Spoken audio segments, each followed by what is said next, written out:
উত্তরবঙ্গে যে বঞ্চনা, সেই বঞ্চনা আউট। মন্ত্রী 10 জন, উত্তরবঙ্গ থেকে 10 মন্ত্রী, উত্তরবঙ্গ থেকে 4 জন পূর্ণমন্ত্রী, প্রতিমন্ত্রী 5 জন, উত্তরবঙ্গ থেকে স্বাধীন দায়িত্বপ্রাপ্ত প্রতিমন্ত্রী 1 জন। মন্ত্রিসভায় উত্তরবঙ্গকে বাড়তি গুরুত্ব শুভেন্দুর। উত্তরবঙ্গে বঞ্চনা আউট, মন্ত্রী 10, উত্তরবঙ্গ থেকে 10 জন মন্ত্রী, উত্তরবঙ্গ থেকে 4 জন পূর্ণমন্ত্রী, প্রতিমন্ত্রী 5, উত্তরবঙ্গ থেকে স্বাধীন দায়িত্বপ্রাপ্ত প্রতিমন্ত্রী 1। মন্ত্রিসভায় উত্তরবঙ্গকে বাড়তি গুরুত্ব শুভেন্দু অধিকারী। আবির রয়েছে আমার সঙ্গে সরাসরি। আবির, মুখ্যমন্ত্রী হওয়ার পর শুভেন্দু অধিকারী গত 20 মে যখন উত্তরবঙ্গে গিয়েছিলেন, তিনি বলেছিলেন যে ঋণ শোধ করে দেব। যেভাবে দিনের পর দিন উত্তরবঙ্গকে বঞ্চিত হতে হয়েছে, অবহেলিত হতে হয়েছে, তা ফিরিয়ে দেবেন তিনি। সে কথাও তিনি বলেছেন, ঋণ শোধ করে দেওয়ার কথা বলেছেন তিনি। কি বার্তা দেওয়া হলো এই যে বঞ্চনা আউট, মন্ত্রী 10 জন উত্তরবঙ্গ থেকে? দেখো, 2021 থেকে 2026 পর্যন্ত রাজ্য বিধানসভাতে যে সমস্ত ইস্যুর ওপর তৎকালীন বিরোধী দল, যারা বর্তমানে রাজ্যের শাসক দল বিজেপি শিবিরের তরফ থেকে বক্তব্য রাখা হয়েছিল, প্রায় প্রত্যেক দিন একাধিক প্রশ্ন তোলা হয়েছিল, তার গোটাটাই থাকতো বা তার সিংহভাগ জুড়ে থাকতো হচ্ছে উত্তরবঙ্গ। এবং বিভিন্ন সময় প্রত্যেকটা বিধানসভার অধিবেশনের মধ্যে দাঁড়িয়েও বিজেপি শিবিরের তরফ থেকে বারবার যারা আজকে মন্ত্রী হলেন, এই শঙ্কর ঘোষ, বিশাল লামা, মনোজ ওরাও, দীপক বর্মন, মালতী রাভা রয়, তারা বারবার ধরে উল্লেখ করতেন যে উত্তরবঙ্গকে বঞ্চনার শিকার হতে হচ্ছে। উত্তরবঙ্গের স্বাস্থ্য পরিকাঠামো নিয়ে, উত্তরবঙ্গের শিক্ষা পরিকাঠামো নিয়ে, এমনকি উত্তরবঙ্গের বিভিন্ন জায়গাতে কিভাবে প্রকৃতিকে ধ্বংস করা হচ্ছে তা নিয়েও তারা বারবার ধরে সরব হয়েছেন। এমনকি দেখতে পাওয়া গিয়েছে বিভিন্ন সময় উত্তরবঙ্গ সংক্রান্ত আলোচনাতে সেই সময় সরকার পক্ষের সঙ্গে তাদের তুমুল বাকবিতণ্ডা হয়েছে, কিন্তু তারা প্রত্যেকটা সময় বলতেন যে উত্তরবঙ্গের মানুষকে বঞ্চনা করা হচ্ছে, তার প্রতিবাদ স্বরূপ তারা তাদের যে বক্তব্য চালিয়ে যাবেন, আন্দোলন চালিয়ে যাবেন।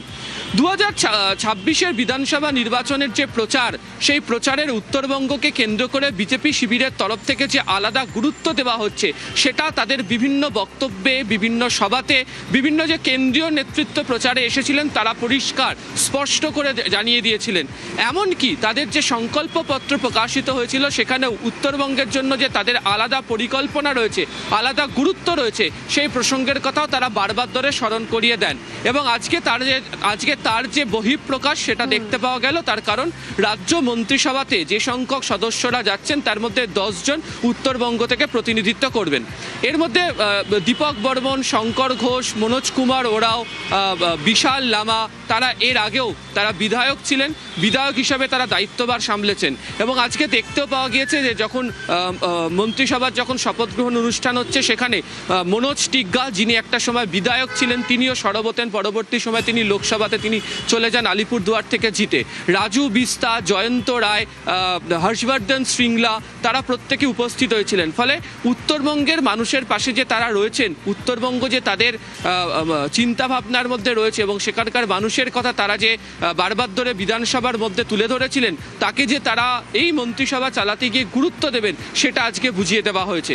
এবং যে কারণেই হচ্ছে দেখতে পাওয়া যাচ্ছে যে 10 জন মন্ত্রী উত্তরবঙ্গ থেকে। এখান থেকে আমি জানতে চাইবো এই 10 জন মন্ত্রী কারা কারা পূর্ণমন্ত্রী, কারা কারা প্রতিমন্ত্রী? দেখো, কোচবিহার থেকে আলিপুরদুয়ার, জলপাইগুড়ি, শিলিগুড়ি, দার্জিলিং, এর বাইরেও উত্তরবঙ্গের একটা বড় অংশ রয়েছে, যার মধ্যে মালদা রয়েছে, উত্তর দিনাজপুর রয়েছে, দক্ষিণ দিনাজপুর রয়েছে। প্রায় সমস্ত কটা জেলা থেকে একাধিক ব্যক্তিকে তারা নিয়ে এসছেন, তারা মন্ত্রিসভার তারা সদস্য করছেন। যেমন আমরা দেখতে পেলাম হচ্ছে দীপক বর্মন, শঙ্কর ঘোষ, মনোজ কুমার ওরাও তারা পূর্ণ দায়িত্ব পেলেন। মালতী রাভা রয়, তাকে স্বাধীন দায়িত্বপ্রাপ্ত মন্ত্রী করা হয়েছে। এছাড়া যারা এমওএস হিসাবে তার মধ্যে আমরা দেখলাম বিশাল লামা, তিনি রয়েছেন, কৌশিক চৌধুরী তিনি রয়েছেন, বিরাজ বিশ্বাস তিনি রয়েছেন। ফলে যে পরিচিত মুখেরা যারা বিধায়ক হিসাবে হোক, সাংগঠনিক দিক থেকে হোক, গত কয়েক বছর ধরে উত্তরবঙ্গের বিভিন্ন ক্ষেত্রে দাঁড়িয়ে পরিচিত পেয়েছিল, যাদের বিভিন্ন ধরনের আন্দোলনে মানুষকে দেখতে পাওয়া গিয়েছিল, আনন্দময় বর্মনও রয়েছেন, তিনি এর মধ্যে রয়েছেন, তাদেরকেই এই মন্ত্রিসভাতে নিয়ে আসা হয়েছে। এবং প্রত্যেকের এলাকার আলাদা আলাদা গুরুত্ব রয়েছে, প্রত্যেকের নির্বাচনী সময়ের কে বাদ দিলেও আলাদা আলাদাভাবে সাংগঠনিক ক্ষেত্রে গুরুত্বপূর্ণ ভূমিকা রয়েছে। তাদের সেই গুরুত্বপূর্ণ ভূমিকাকেই তুলে ধরা হয়েছে এবং যে কারণেই তারা এই রাজ্য মন্ত্রিসভাতে শুভেন্দু অধিকারীর নেতৃত্বে যে মন্ত্রিসভা রয়েছে তাতে কাজ করার সুযোগ পাচ্ছেন। বেশ, 20 মে যেমনটা আপনাদের বলছিলাম, মুখ্যমন্ত্রী শুভেন্দু অধিকারী উত্তরবঙ্গতে গিয়ে জানিয়েছিলেন যে ঋণ শোধ করে দেবেন তিনি। যেভাবে দিনের পর দিন উত্তরবঙ্গকে বঞ্চিত হতে হয়েছে, অবহেলিত হতে হয়েছে, তার ঋণ শোধ করে দেবেন তিনি, ফিরিয়ে দেবেন তিনি, কথাও বলেছেন মুখ্যমন্ত্রী শুভেন্দু অধিকারী। শুনবো। উত্তরবঙ্গের জন্য মাননীয় প্রধানমন্ত্রী নরেন্দ্র মোদীজি ভারতীয় জনতা পার্টি সংকল্পপত্রে যা যা বলেছে সেগুলো পূরণ করার মধ্য দিয়ে 2009 সাল থেকে ভারতীয় জনতা পার্টিকে উত্তরবঙ্গে আপনারা প্রবেশের সুযোগ এবং স্বীকৃতি দেওয়ার জন্য উন্নয়নের মাধ্যমে আমরা সেই ঋণ শোধ করব। উত্তরবঙ্গের অভিমান, বঞ্চনা, ন্যায্য অধিকার ফিরিয়ে দেওয়ার কাজ ভারতীয় জনতা পার্টির সরকার করবে। উত্তরবঙ্গে বঞ্চনা আউট, মন্ত্রী 10 জন, উত্তরবঙ্গ থেকে 10 জন মন্ত্রী, উত্তরবঙ্গ থেকে 4 জন পূর্ণমন্ত্রী, প্রতিমন্ত্রী হয়েছেন 5 জন, আর উত্তরবঙ্গ থেকে স্বাধীন দায়িত্বপ্রাপ্ত প্রতিমন্ত্রী হয়েছেন 1 জন। মন্ত্রিসভায় উত্তরবঙ্গকে বাড়তি গুরুত্ব দেওয়া হয়েছে। কোচবিহার থেকে শুভেন্দুর মন্ত্রিসভায় 2 জন, শুভেন্দুর মন্ত্রিসভায় আলিপুরদুয়ার থেকে 3 মন্ত্রী, দার্জিলিং থেকে 2 মন্ত্রী শুভেন্দু অধিকারী মন্ত্রিসভায়, মালদা ও উত্তর দিনাজপুর থেকে 3 মন্ত্রী।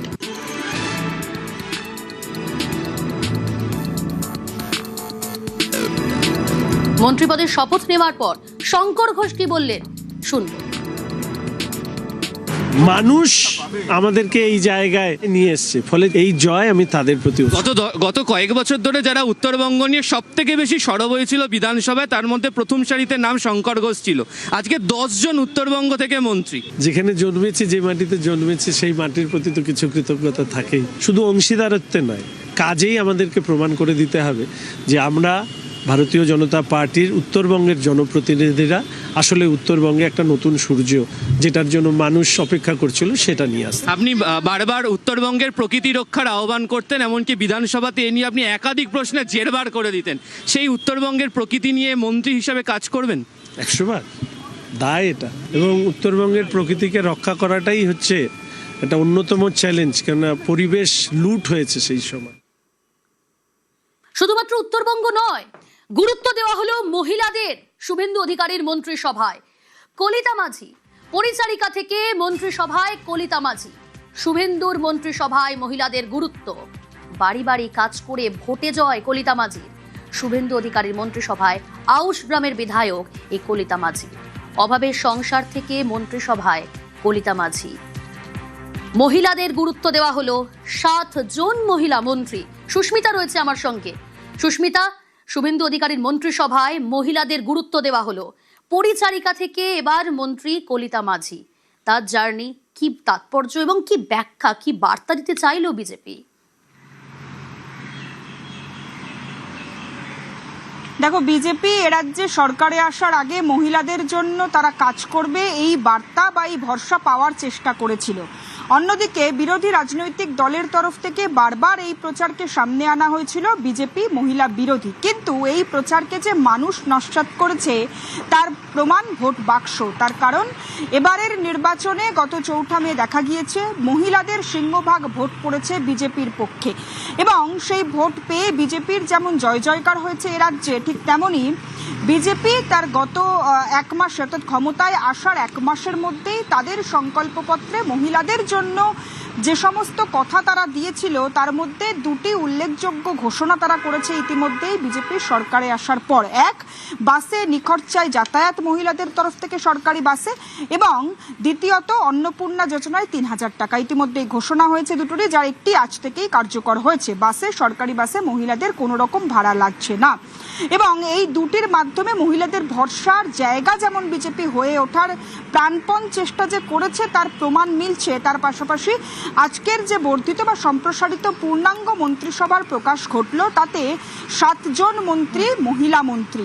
সেখানে কলিতা মাঝির নাম অত্যন্ত আলোচ্য বিষয় হিসেবে উঠে আসছে। তার কারণ কলিতা মাঝি তিনি আউশ গ্রামের নির্বাচিত জনপ্রতিনিধি শুধু নয়, তার নাম প্রকাশ্যে আসার পর থেকেই, ক্যান্ডিডেট লিস্ট প্রকাশ্যে আসার পর থেকেই তার নাম শিরোনামে এসেছিল পরিচারিকা হিসেবে। বিজেপি বারবার কথা বলেছে, সমাজের শিক্ষক, সাংবাদিক, চিকিৎসক থেকে আরম্ভ করে একেবারে নিম্নবর্গীয় স্তরের যারা মানুষ, যারা পরিচারিকা কিংবা গৃহবধূ, অর্থাৎ যারা খুব সামান্য সংখ্যক, খুব সামান্য বেতনে কাজ করে নিজের জীবন ধারণ করেন, একেবারেই সরল সাদাসিধে সাদামাঠা জীবনযাপন করেন, সেই ধরনের মানুষকেও তারা জনপ্রতিনিধি হিসেবে তুলে আনবেন, বিধায়ক হিসেবে তুলে আনবেন। সেই কথা মতো বিজেপি কলিতা মাঝির নাম প্রকাশ্যে এনেছিল। আউশগ্রাম থেকে তিনি নির্বাচিত হয়েছেন বিধায়ক হিসেবে, এবং তারপর পরিচারিকা থেকে নির্বাচিত জনপ্রতিনিধি এবং একেবারে সরাসরি মন্ত্রিসভায় তিনি মন্ত্রী হলেন।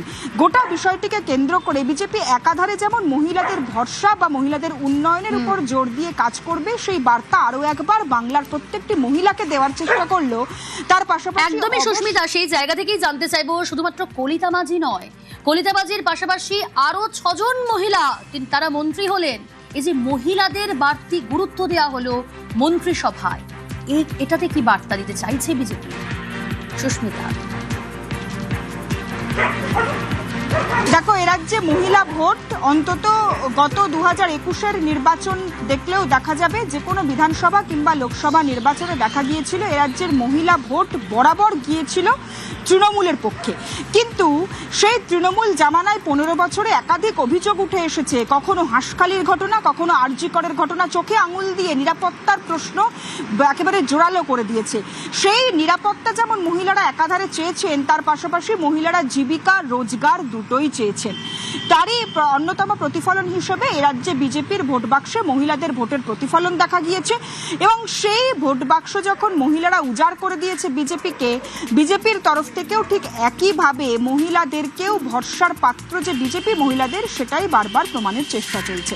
এবং এ রাজ্যে প্রত্যেকটি মহিলার কাছে বিজেপি অন্তত এটাই প্রমাণের চেষ্টা এই মুহূর্তে করছে, বা এটাই বোঝানোর চেষ্টা করছে যে বিজেপি সরকারে আসার পর একদিকে আমরা দেখলাম আসানসোল দক্ষিণ থেকে অগ্নিমিত্রা পল, তিনি যেমন ক্যাবিনেট মিনিস্ট্রির দায়িত্ব পেলেন, তিনি দীর্ঘদিন শুধুমাত্র নিজের যোগ্যতার প্রমাণ দিয়েছেন বিধায়িকা হিসেবে এমন নয়, তিনি দীর্ঘদিন ফ্যাশন ডিজাইনার হিসেবেও নিজের জীবিকা নির্বাহ করেছেন, সেখানেও যোগ্যতার শীর্ষে উঠেছেন। সুতরাং ফ্যাশন ডিজাইনার থেকে আরম্ভ করে একজন গৃহ পরিচারিকা কিংবা সাধারণ মানুষ, প্রত্যেকটি স্তরের মহিলাদের জীবনযাপনের সঙ্গে তাদের আত্মস্থ করার জন্য এই মন্ত্রিসভায় 7 জন মহিলাকে জায়গা দেওয়া হয়েছে, যারা নিজ নিজ ক্ষেত্রে যেমন সফল, ঠিক তেমনই বিধায়িকা হিসেবেও আগামী দিনে অন্তত মাটির স্তরে নেমে কাজ করবে, মাটির সঙ্গে মিশে সাধারণ মানুষের যে চাওয়া পাওয়া সেটা বুঝে কাজ করবে, জেনে বুঝে তাদের সমস্যার সমাধানের চেষ্টা করবে। এই বার্তায় মূলত একেবারে রুট স্তর পর্যন্ত পৌঁছে দেওয়া, প্রত্যন্ত গ্রামের সেই মহিলাটার কাছে পৌঁছে দেওয়া যে রোজ হয়তো 50 থেকে 60 কিলোমিটার জার্নি করে, ট্রেন জার্নি করে কলকাতায় আসে কিংবা শহরে যায়, গৃহ পরিচারিকার কাজ করে।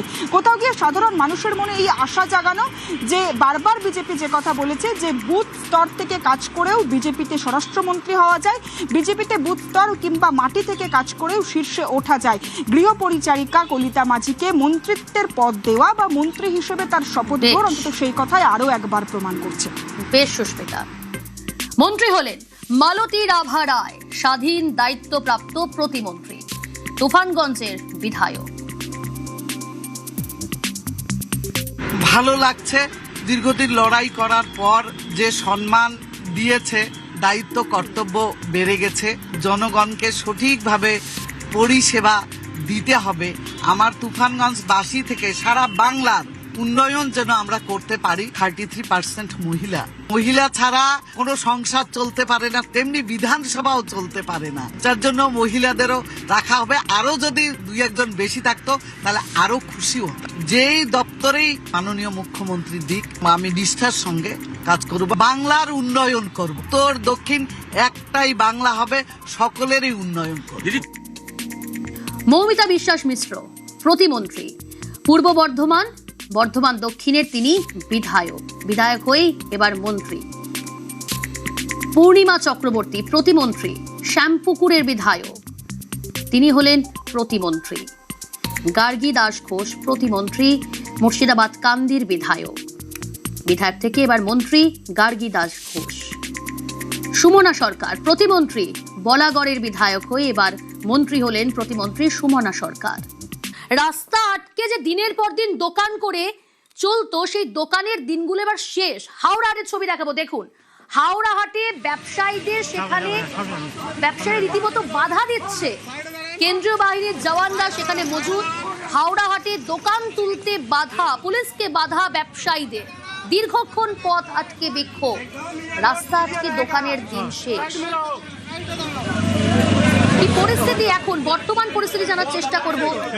এরকম পরিস্থিতি তৈরি হলো কারণ কি, ডিটেল জানাবে দেবাশিস রয়েছে আমার সঙ্গে। দেবাশিস, দেখো, দীর্ঘদিন ধরে এই মংলাহাট অর্থাৎ মংলাহাট নাম থাকলেও সেটি কিন্তু সময়ের সাথে সাথে বেড়ে গেছে। রোববার থেকে শুরু হয়েছে এই হাট, সোমবার এবং মঙ্গলবার সবচেয়ে গুরুত্বপূর্ণ হাট।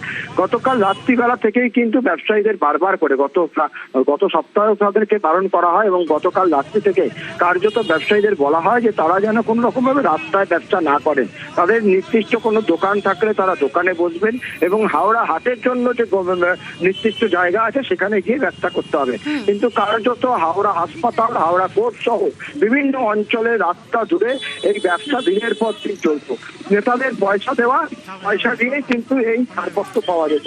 এই যখন বাধা দেওয়া হয়, সকাল থেকে ব্যবসায়ীরা ব্যাপকভাবে বিক্ষোভ দেখাতে শুরু করে, রাস্তায় নেবে কার্যত লাঠি উঠিয়ে সেই বিক্ষোভ হটাতে হয় কেন্দ্রীয় বাহিনীকে। ইতিমধ্যে কিন্তু পরিস্থিতি উত্তপ্ত রয়েছে। তার পাশাপাশি পুলিশ প্রশাসনের তরফ থেকে কিন্তু ব্যবসায়ী সংগঠনের সঙ্গে বৈঠক করা শুরু হয়েছে এবং তাদেরকে নির্দিষ্ট জানিয়ে দেওয়া হয়েছে যে রাস্তায় বসে আর ব্যবসা করা সম্ভব নয়, নির্দিষ্ট জায়গা নিয়ম মেনেই করতে হবে ব্যবসা। বেশ,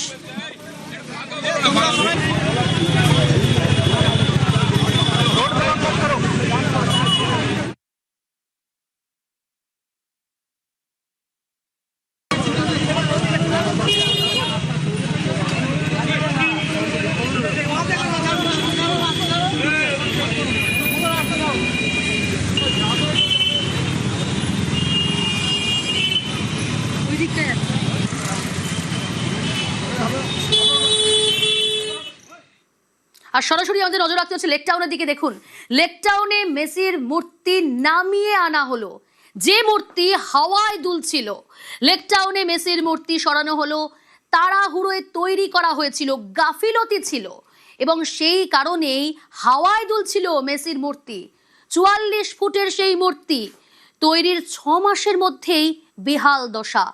আজই সরানো হলো মেসির মূর্তি। এই মুহূর্তে সরাসরি দেখছেন মেসির মূর্তি নামানো হলো। সরাসরি আরো তুলে ধরবে অনুপ রয়েছে আমার সঙ্গে। অনুপ,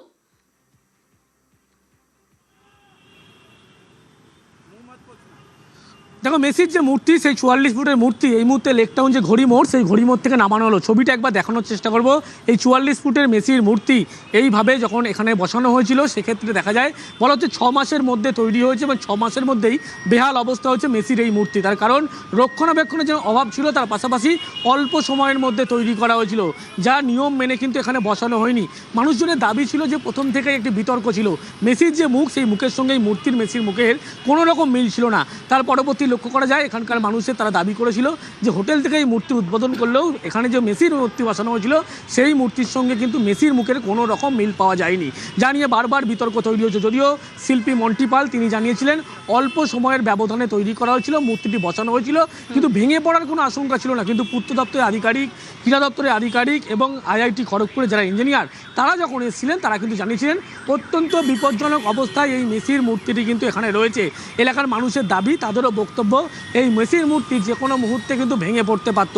তার কারণ একটু বৃষ্টি হলে, কয়েকদিন আগে যখন বৃষ্টি হয়েছিল, ঝড় হয়েছিল, তখন কিন্তু মেসির মূর্তি বারবার সে ধুল খাচ্ছিল, এমনটাই চিত্র কিন্তু লক্ষ্য করা যাচ্ছিল। এবং তারপরে ইঞ্জিনিয়াররা যখন আসে এবং মেসির মূর্তি কিন্তু কার্যত বেঁধে রাখা হয়েছিল, সেই সমস্ত দড়ি থেকে শুরু করে যেগুলো বাধা ছিল সেগুলো এখন স্পষ্ট লক্ষ্য করা যাচ্ছে। শেষমেশ যখন পূর্ত দপ্তরের অনুমোদনে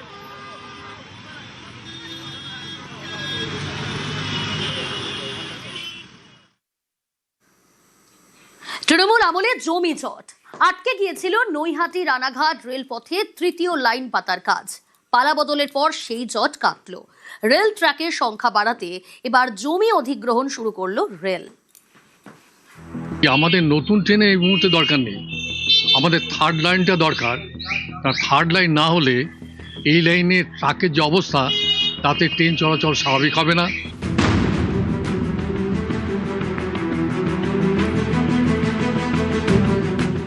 ট্রেন আছে, তুলনায় ট্র্যাক কম, ফলে ট্রেনও চলে ঢিমে তালে। এই ছবি পূর্ব রেলের শিয়ালদা ডিভিশনের মেন লাইনের।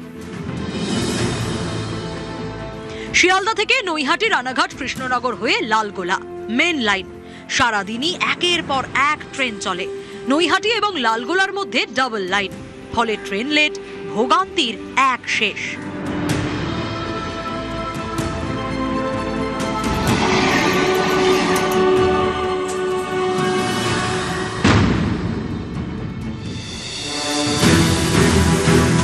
তৃণমূল আমলে জমি জটে থমকে গিয়েছিল নৈহাটি রানাঘাট রেল রুটে তৃতীয় লাইন বসানোর কাজ। রাজ্য সরকার বদলাতেই এই জট কেটেছে। এবার জমি অধিগ্রহণ প্রক্রিয়া শুরু করলো পূর্ব রেল। এরপরে বসবে 3 নম্বর ট্র্যাক। আমরা বারবার বলেছি আমার থার্ড লাইনটা ইমিডিয়েট হওয়া দরকার।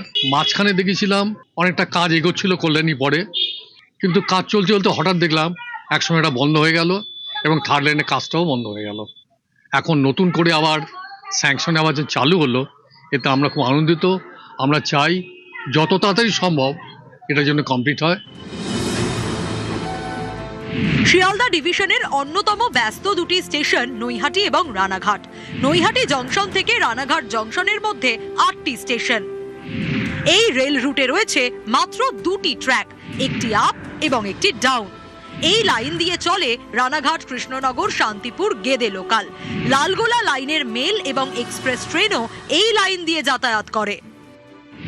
এছাড়াও মুর্শিদাবাদের নসিপুর রেল ব্রিজ খুলে যাওয়ায় এই লাইন দিয়ে চলছে। শিয়ালদা উত্তরবঙ্গগামী একাধিক দূরপাল্লার ট্রেন গেদে সীমান্তবর্তী রেল স্টেশন। এই পথে চলে শিয়ালদা গেদে লোকালও। একসময় এই পথেই যেত ভারত বাংলাদেশ মৈত্রী এক্সপ্রেস। সেই গুরুত্বপূর্ণ এবং ব্যস্ত রেলপথে মাত্র 2টি ট্র্যাক থাকায় লোকাল ট্রেনের গতি কমে যায়। ব্যস্ত সময়ে সমস্যায় পড়েন অফিস যাত্রীরা, থমকে যায় এক্সপ্রেস ট্রেনের গতিও। সমস্যা মেটাতে থার্ড লাইনের দাবি ছিল দীর্ঘদিনের। এই দাবি মতো নৈহাটি থেকে রানাঘাটের মধ্যে তৃতীয় লাইন পাতার সিদ্ধান্ত নেয় রেল, অর্থও বরাদ্দ করে। 2015 সালে শুরু হয় লাইন পাতার কাজ। কল্যাণী পর্যন্ত তৃতীয় লাইন বসানোর পর থমকে যায়। বাধা হয়ে দাঁড়ায় জমি জট। পালা বদলের পর কেটেছে এই জমি জট। থার্ড লাইনে কেন দরকার? ধরুন একটা এক্সপ্রেস ট্রেন যাবে, লোকাল ট্রেনটাকে থার্ড লাইনে ঢোকাবে, এক্সপ্রেসে বেরিয়ে যাবে, আবার লোকালটা চালু হবে। শুধু খুশি নই, কত তাড়াতাড়ি হবে, যত তাড়াতাড়ি হবে আমরা তত বেশি খুশি হব। আবির ঘোষাল এবং রঞ্জিত সরকার, নিউজ 18 বাংলা।